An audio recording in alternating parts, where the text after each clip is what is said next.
It's Tuesday, June 5th, and I'm Jamie Rittenberg, and I'm interviewing Mr. William Sterzick. Bill, can you tell me where you lived when you entered school? Alto. Alto? All right. And what elementary school did you attend? Pardon? What elementary school did you attend? Merriman. All right. Can you describe what it was like at Merriman Elementary? Well, it was a marvelous place to go. Okay. Small school, one room. Everybody's from the neighborhood. There were no strangers. We all lived within a mile and a half of school. Okay. And it's a well-built school, very comfortable, and a nice playground. Okay. Was there anyone in particular that you were friends with during elementary? We had a neighbor family, the Blockers, Okay. and there was several boys and a girl, and we chummed around a lot. Okay. I did with those particular brothers, and of course my cousin Adrian, which lived across the road. We did things together. Yeah. How long did you attend Merriman School? Through the 8th grade. Okay. Who were some of your friends as an adolescent? I would say mostly the Blocker boys. Okay. Is what I would say. Okay. What were some of the things that you did for fun during middle and high school?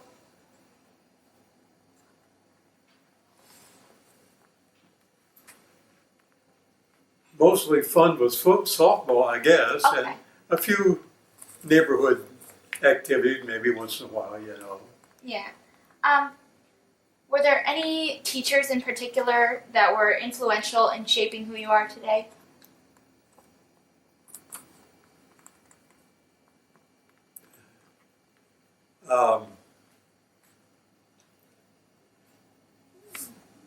The Blocker boys had a certain way of doing things, or the things that we did, and particularly the one brother, Leroy. I like to think of him as a mentor in regards to art. He was a master person with printing and drawing. Okay. He was a master, and I tried to do a few things that he did. Mm-hmm. Okay. What are some of your favorite memories from high school?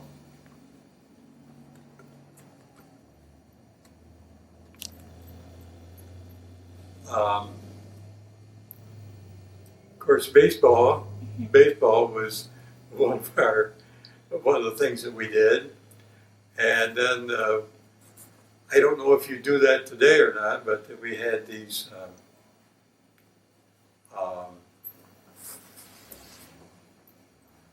There'd be dances from time to time, Oh, okay. and the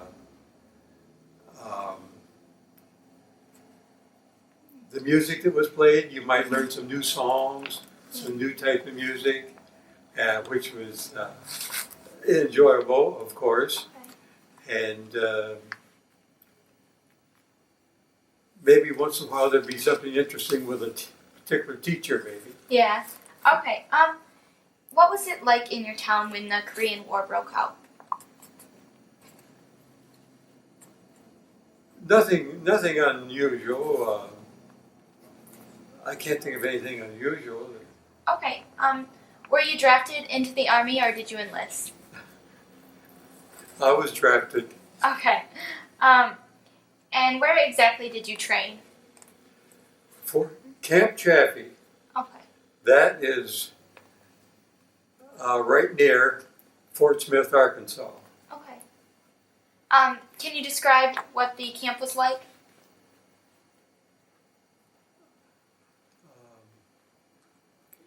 Could you ask me that again? Can you describe what the camp was like? What did it look like? Well, it was like all army camps. Okay. You have what we call barracks where you live. These are buildings are made out of wood, Okay. and just like camps all over the country. And this is your living area, but then your training area would be maybe several miles Okay. away from your living area. That'd be out in the just wild country, you know, and places for the things that you do for training. Okay. Can you recall any boot camp experiences? Any training tactics that they used? The first day we went out for training was to shoot these 30 caliber machine guns. Okay. And the racket and everything. I remember coming in at lunchtime to the what we call the mess hall. That's your lunch. It was just a lot of noise because of that shooting and everything there. And then I don't know if you want me to say anything about that crawling under the ground on the ground underneath of this machine gun firing. Oh, okay. Yeah. Could you tell me about that? That is an experience where you want to keep your head down because the machine guns were mounted maybe 30 inches off the ground, and Okay. they'd be firing, and you had to crawl maybe 100 yards from one end to the other into that little field like there, Oh, wow. and you were all right as long as you kept your head down. So I don't know. In combat, I suppose that had some positive effect. I suppose it did. Okay. How long did you train before you were deployed? 2 months. 2 months? Yes. And where were you sent to serve right after boot camp?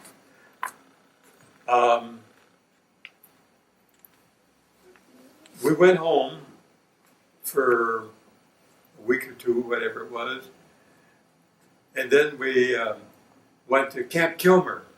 Okay. That's in New Jersey. Okay. And you were there for a few days, and this is my first experience in New York City. I was able to go to New York City and see all the sights. I know all about New York after that weekend there, you know, and then they sent you to sent us to Germany. You went into Germany through Bremerhaven, which is up on the north end, Okay.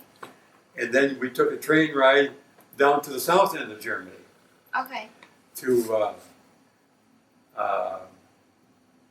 I can't think of the name of the town now, but way down there. So we were down there a few days. Then they sent us back up to Nuremberg, which is halfway back up the country. Okay. Did you ever see combat? No. Okay. What was your assigned task and position once you were at Nuremberg? Well, of course, my training at Camp Chaffee was with the artillery. But when we got over to Germany, they might ask you, what would you like to do? And you might say, well, I like to do this or I like to do that. But they put you where they wanted you. Yeah. So of all things, they put me at Army Hospital there in Nuremberg. Okay. Can you describe the hospital and the work you did there? Well, this hospital was built by Adolf Hitler for his soldiers. Okay. And it was a big hospital, very modern, very comfortable, and 5 or 6 stories at the most. And I don't know exactly what my title was, but it might be an orderly, what is known as an orderly in hospitals, and so I had to do things, work with patients. Sometimes I did stuff like house cleaning, I guess you'd call it that. Okay. Where did you stay while you worked there? Oh, right at the hospital. We all had our room right at the hospital. Okay. Can you describe your room for me? This was another very comfortable situation. It was a big room, 5 of us in there, Okay. and we all had a window. Very comfortable. All right. Can you describe the city of Nuremberg? This is one of my favorite places. Nuremberg is 1,000 years old. At one time, the population was around 400 and some thousand, and it was heavily bombed during the war, World War II, Okay. and the biggest bombing was about the 2nd of February, 1944 or 45, and then it was, you could hear the bombs 60 miles away. It was a big raid that particular night, and I really bombed the city in a great way. And but it's an old city, very colorful. Up on the highest part of the city is where the castle was, and most of those old cities have castles. And there'd be a moat. The city had a moat originally, way back, had a moat, Okay. like all cities did for protection, a moat. And halfway up this hill to the castle was the home of Albert Durer. Remember the praying hands painting? Mhm. And you walked right by his house. Oh, really? And a lot of sightseeing, a lot of nice places to go for sightseeing, and that's what we did oftentimes. Okay. Can you describe what you did for entertainment while you were in Nuremberg, or in Germany in general? Well, I had a lot of weekend passes, Okay. like most people. You could travel wherever at a weekend pass, but well, I've went to Paris, Brussels, Waterloo, Garmisch,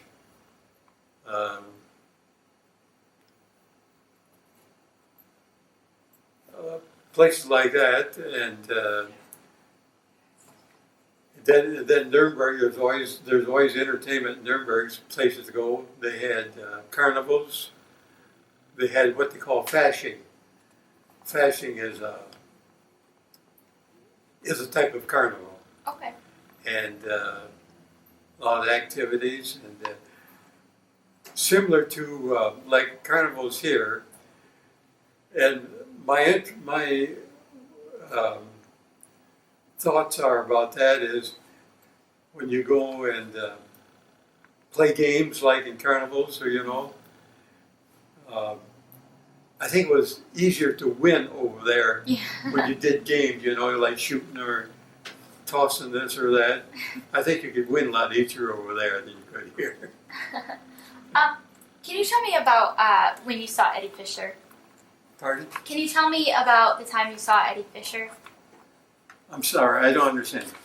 You saw before in the pre-interview you talked about seeing Eddie Fisher in Germany. Oh yes, oh yeah. I met my friend at Bad Kreuznach, Tom Hudson. He's from originally he's from Cedar Springs, And him and I went up to Heidelberg to see Eddie Fisher put on an evening's program with singing music. And that was one of my favorite experiences over there. Okay. Who were some of the influential people that you met while you were in Germany? Well, our chaplain, I might say the chapel services and the people that worked there was more or less the center of our life, you might say, while we were there. When we weren't doing some other things, but our chaplain, Captain Quick, he was special, and the nurses that I worked with, each one a little bit different, had interesting personalities, and I forgot to bring something. These two nurses, they went to Israel for a trip while I was there. They brought me back a Bible. Oh, wow. A Bible about this big.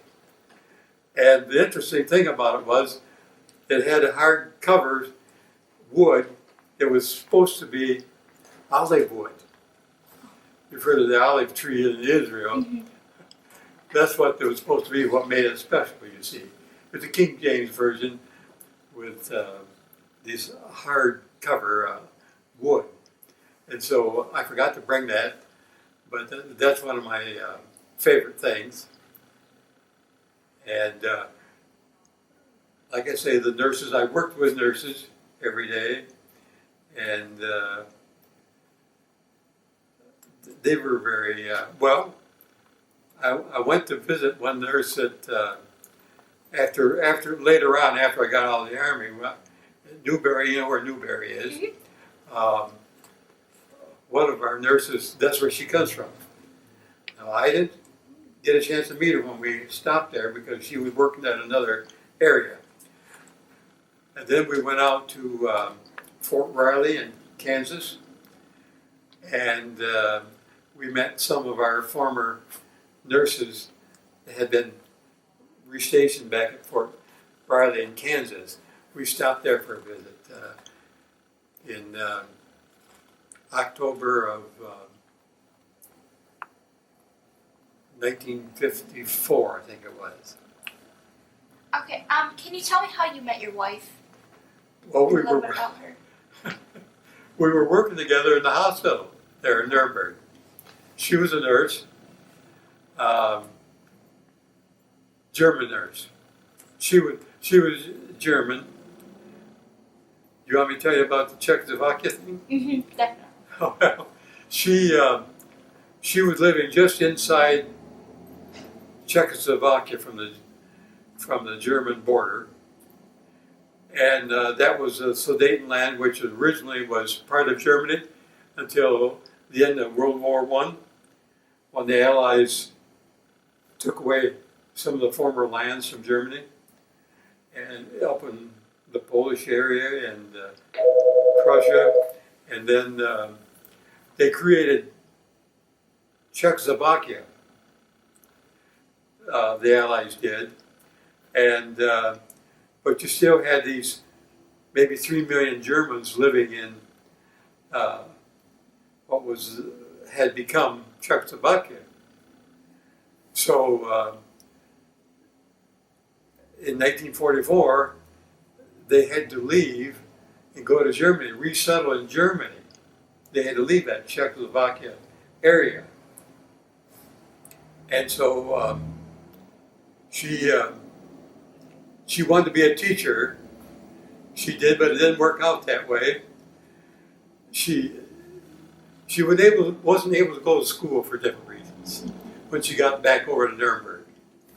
So she ended up somehow becoming a nurse.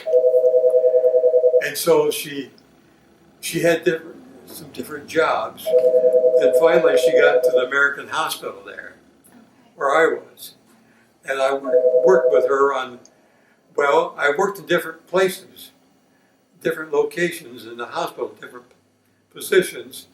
So finally, my final position was on the fourth floor, which was the baby ward, where the children were American dependents. We didn't have just soldiers there. We had all these American family people too, wives and children and like that. And so on the fourth floor was where the children were, mostly young children, not older ones, but mostly young children. And that's where I met her, and in a sense, we worked together on that ward. All right. Is there anyone in particular that you stayed in touch with while you were in Germany? Anyone back home?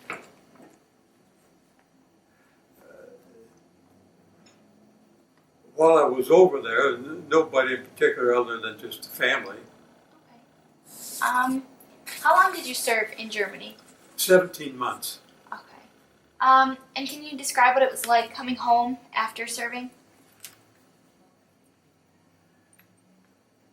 Nothing unusual, but I was delighted to be home because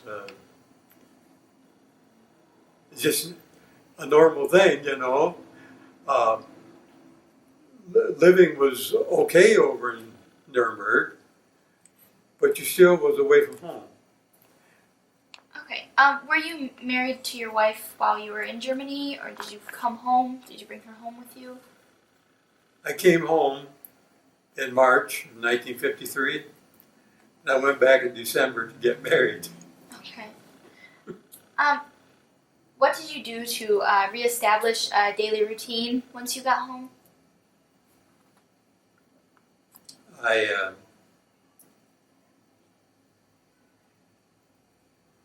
It wasn't long till I went and got a truck driving job, because that's what I did before I went in the Army, see? And I got a truck driving job, and nothing unusual, it was just everyday routine like that. Okay. And what other jobs did you have after you were done driving truck? You mentioned before that you worked at a propane plant. Yeah, I drove truck until for about a year maybe. Then I got a job at Skillet Oil Company out there at Alto.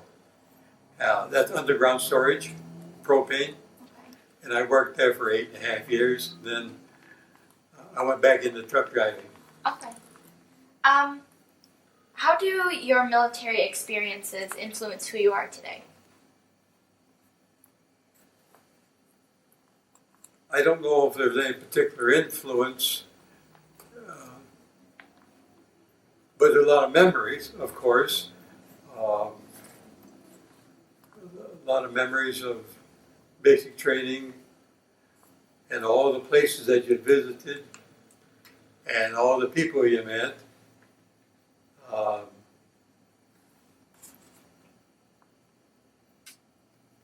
Nothing unusual as far as influencing, I don't think. Okay. Have you been back to Germany since you've been home? No, I haven't. Okay. Well, after I got married. Yeah. I haven't been back since, no. Okay. I guess, would you like to show the pictures? No? Okay. If you could just give a brief description of these pictures for me. Well, here's a picture of me with the uniform on, Okay. right here. And this book over here is our training camp for Camp Chaffee during our basic training. Okay. It's got all my pictures of officers and the people that trained down there and that type of thing. A little description of what Camp Chaffee is like, you know. Okay. And when I went to Paris, I picked up this item here. It has Eiffel Tower and some other things right here. Then this here is Notre Dame the Cathedral of Notre Dame, right here. And here's the Eiffel Tower. And there's a picture of me and my wife by the train. I can't tell you what we were trying to do there, but there's another picture of me with the uniform on right here. And this is our wedding at the chapel. The chapel was right in the hospital. We didn't have to go outdoors. We were always inside for all day long and for all of our whatever we wanted to do. All right. I think that's it. Thank you very much for doing this with us. You did a lovely job. So, thank you. Okay. The following oral military history project is a series of documentaries in association with the Lowell area men and women who proudly served and sacrificed part of their lives to preserve the opportunities for all of us to build our businesses and raise our families under a blanket of freedom.